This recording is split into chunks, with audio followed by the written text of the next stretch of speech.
Massey Ferguson 35 1962 års modell. Har ett problem med att det läcker avgaser ganska kraftigt. Jag vet inte vilken packning som har gått. Det ser ut att vara väldigt tjocka packningar här. Det är inte riktigt det jag har. Jag ska pröva och se om jag kan byta några av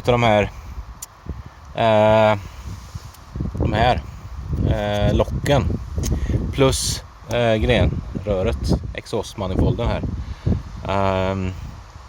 Inte busenkelt känns det inte som. Så, och det finns ju ganska stor risk att saker och ting sitter fast som fan, rent ut sagt. Men jag tänkte jag gör ett försök i alla fall. Så får vi hoppas att jag inte har sönder någonting. Ser vi hur det går. Hej så länge.